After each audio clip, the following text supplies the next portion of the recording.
Yes bank के MD और CEO Prashant Kumar साहब हमारे साथ कार्यक्रम में शामिल हो रहे हैं। प्रशांत कुमार जी, बहुत बहुत स्वागत है। नमस्कार सर। सबसे पहले इस तिमाही के नतीजों पर आपसे राय लेना चाहता हूं। नतीजे काफी कमजोर नजर आ रहे हैं क्योंकि पिछले कुछ समय में क्वार्टर ऑन क्वार्टर बहुत तगड़ी परफॉर्मेंस यस बैंक की तरफ से आ रही थी, लेकिन इस बार के नतीजों को देखकर थोड़े शायद आपके इन्वेस्टर्स का कॉन्फिडेंस हिला है। तो मैं ये जानना समझना चाहता हूँ कि ये तिमाही इतनी कमजोर और खराब क्यों नजर आ रही है? देखिए, इस तिमाही में एक तो बात ये थी कि ये सुप्रीम कोर्ट के वर्डिक्ट के बाद जितना भी हमारा स्टैंड स्टिल एनपीए था, हम्म। उसको रिकॉग्नाइज करने के बाद इंटरेस्ट रिवर्सल था। तो 750 करोड़ का इंटरेस्ट रिवर्सल हुआ और कोई 150 करोड़ इंटरेस्ट ऑन इंटरेस्ट, उसके लिए भी हमें प्रोविजन करना पड़ा। पर अगर आप देखें तो हमारा ऑपरेटिंग प्रॉफिट पूरे साल का 42% बढ़ा है। सिर्फ इसलिए कि हमारे पास दो ऑप्शन थी कि या तो हम प्रोविजनिंग एग्रेसिव प्रोविजनिंग ना करें और जो वो बर्डन है उसको अगले साल तक ले जाए। हम लोगों ने ये डिसाइड किया कि अगले साल की अर्निंग को इम्पैक्ट करने की बजाय अगर हम एग्रेसिव प्रोविजनिंग अभी कर लें तो कम से कम अगले साल की जो प्रॉफिटेबिलिटी होगी वो बहुत क्लीन होगी।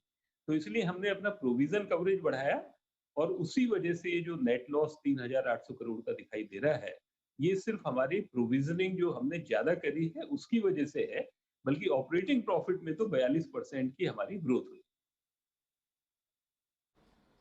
तो परफेक्ट। तो सर, आपने प्रोविजनिंग बढ़ाई और उस वजह से नुकसान थोड़ा सा बढ़ा है। अगर हालात सुधरते हैं, इकोनॉमी में रिवाइवल आता है और अगर आपको इतनी प्रोविजनिंग जो आपने की उसकी जरूरत ना पड़े, तो क्या ये उम्मीद कर सकते हैं कि फिर मुनाफे में बढ़ोतरी अगली तिमाहियों में इस पूरे वित्त वर्ष में देखने को मिल सकती है? जी हाँ, बिल्कुल। क्योंकि जो आगे हमने जितनी प्रोविज़निंग कर दी है, अब इस बुक पे हमें कोई प्रोविज़निंग करने की ज़रूरत नहीं है। 79% हमारा लोन पर है हम्म। और 92% इन्वेस्टमेंट पे है। हम्म। आगे जो भी पैंडेमिक की वजह से या कोई भी स्लिपेज होगी, तो हमें रिकवरी कम से कम 5,000 करोड़ की रिकवरी हम इस साल करेंगे और हमारी स्लिपेज उससे ज़्यादा नहीं होगी। तो जो हमारी क्रेडिट ओके। कॉस्ट है, वो हमारी रिकवरी से मीट हो जाएगी। हम्म।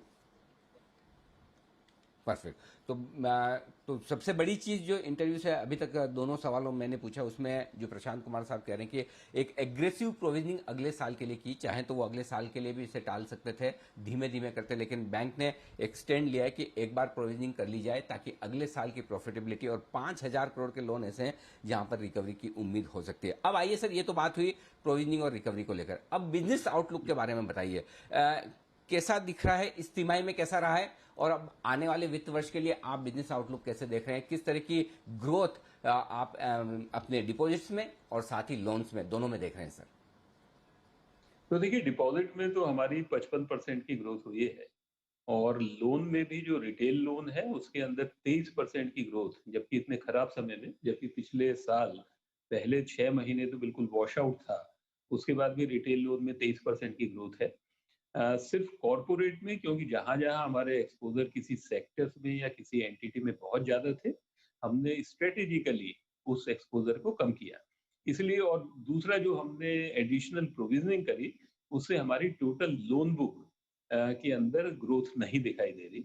पर क्योंकि रिटेल के अंदर 23% की ग्रोथ पिछले साल खाली 6 महीने में करी है, तो इस साल भी हमारा टारगेट है कि रिटेल और एमएसएमई में हम कम से कम 20% की ग्रोथ करेंगे और कॉरपोरेट साइड पर भी हमारी ग्रोथ का मोमेंटम शुरू हो गया है। तो हमें पूरी उम्मीद है कि इस साल कम से कम 10% की ग्रोथ कॉरपोरेट पर होगी और ओवरऑल लोन बुक पे हमारी 15% की ग्रोथ का हमारा टारगेट है। फैंटास्टिक, बहुत बढ़िया। अच्छा सर, एक चीज बताएं, अभी वापस कोविड की जो ये दूसरी लहर आई और उसके बाद थोड़े से लॉकडाउन ना भी सही, लेकिन कुछ ना कुछ रेस्ट्रिक्शंस तो सब जगह लगी रहे, क्या इसका भी असर फिर से पड़ सकता है या उसके लिए भी पर्याप्त प्रोविजनिंग आप ऑलरेडी कर चुके हैं? देखिए, उसका असर पड़ सकता है, पर हमारा जो एक थोड़ा-सा व्यू है कि इस बार का जो रेस्ट्रिक्शन है और पिछले साल के लॉकडाउन में बहुत फ़र्क है। वो एक बहुत लंबे टाइम तक चला था। ये क्योंकि बहुत सीवियर है, पीक पे पहुँचेगा और उसके बाद रेस्ट्रिक्शंस जो कि उतनी सीवियर नहीं है, उसमें भी रिलैक्सेशन होगा। और जो पिछले साल गवर्नमेंट की तरफ से इंफ्रा पर पुश था और पीएलआई स्कीम, उसकी वजह से लोन ग्रोथ में ग्रोथ होगी। और जहाँ तक रिकवरी की बात है, तो जो सेक्टर्स पेंडेमिक की वजह से जिस पे इम्पैक्ट होना था, हमारी लोन बुक में वो हो चुका है। और रिटेल और एमएसएमई जो हमारा 51% है, उसके अंदर हमारा नेट एनपीए 1% से भी कम है और हमने देखा है कि वो लोन बुक बहुत अच्छी है और उस पर हमें आगे वाले समय में कोई भी नेगेटिव इम्पैक्ट दिखाई देने के चांसेस नहीं है। ठीक बात है। तो ये आपके लिए आगे के लिए आउटलुक है। अब सर कुछ खबर, एक दो खबरें हैं जो बड़ी इंटरेस्टिंग है, मैंने सोचा आप आए तो आपसे एक बार पूछ लिया जाए। सिटी बैंक का अपने रिटेल एसेट्स बेचने की मूड में है इंडिया में, और खबरें ये भी चल रही थी कि यस बैंक का भी बड़ा इंटरेस्ट है। आप ऑर्गेनिक इनऑर्गेनिक दोनों तरह की ग्रोथ के लिए और उस एक्सपर्टाइज के लिए जाने जाते हैं, तो विचार कर रहे हैं अगर ऑप्शन आए तो सोचेंगे इस बारे में, खरीदेंगे सर? जी हाँ, ज़रूर। हम उस ऑप्शन को ज़रूर एक्सप्लोर करेंगे और डिपेंडिंग ऑन द कमर्शियल्स पर हम उसको ज़रूर एक्सप्लोर करेंगे। क्रेडिट कार्ड भी और रिटेल लोन्स। ठीक बात है। अच्छा सर, एक चीज और बताएं कि अब चूंकि इस तिमाही में नुकसान तो दिखा है और बुक्स में आया भी है, तो क्या कुछ और कैपिटल रेज करने की बैंक को जरूरत है? फंड रेजिंग प्लान कुछ है आपके? कैसे देख रहे हैं आप इसे? देखिए, अभी अनिल जी हमारा जो सीईटी वो 11% है, जो कि रेगुलेटरी रिक्वायरमेंट से हम्म 300 बेसिस पॉइंट ज़्यादा है। और आगे वाले समय में हमें कम हम्म से कम क्रेडिट कॉस्ट जो कि हमारा रिकवरी से मीट आउट हो जाएगा, तो हमें कोई कैपिटल की ज़रूरत उस वजह से नहीं है। पर कैपिटल की ज़रूरत हर हालत में ग्रोथ के लिए होती है। तो जो 15% की हम ग्रोथ एस्टिमेट कर रहे हैं, उसके लिए हमारे पास पर्याप्त कैपिटल है। पर अगर मान लीजिए एनवायरनमेंट में और भी अच्छी अपॉर्च्युनिटी आई ग्रोथ की, तो उस वक़्त ज़रूर हम उस चीज़ को एग्ज़ामिन करेंगे। हमारे पास सारे अप्रूवल्स हैं, तो हम बहुत फ़ास्ट मूव कर सकते हैं। पर जब तक एनवायरनमेंट में वो ग्रोथ अपॉर्च्युनिटी नहीं होंगी 15% से ज़्यादा, तब तक हमें कैपिटल रेज़ करने की ज़रूरत नहीं है।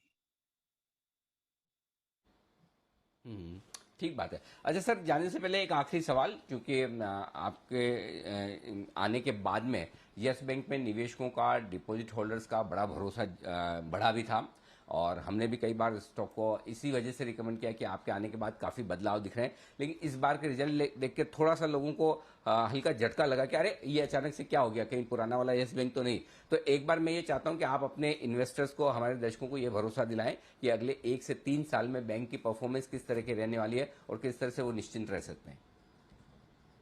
देखिए, हमने पिछले साल भी जो अपना हमारी बिज़नेस स्ट्रैटेजी थी, उसके हिसाब से 2023 के आखिर में हमने 1% आरओए का हमने एक विश्वास दिलाया था अपने निवेशकों को और उसी रोड मैप पर हमें जहाँ पर एफआई 21 में होना चाहिए था, हम बिल्कुल वहाँ पर हैं। तो मैं बता सकता हूँ कि जो हमारा रोड मैप है 1% आरओए, 23 के एंड तक हम बिल्कुल उस रोड मैप पर हैं, उसी लाइन पर चल रहे हैं। और सिर्फ आप ये देखिए कि हमारे पास हमने उस प्रोविजनिंग की रिक्वायरमेंट को अगले साल में ले जाने की बजाय हमने इसी साल करी। तो दिखाई देने में ये लॉस दिखाई देता है, पर अगर आप पूरे ऑपरेशन की बात करें, ऑपरेटिंग प्रॉफिट की बात करें, डिपॉजिट की बात करें और रिकवरी की बात करें, तो इतने डिफिकल्ट टाइम में भी बैंक ने बहुत अच्छी तरह से परफॉर्म किया है।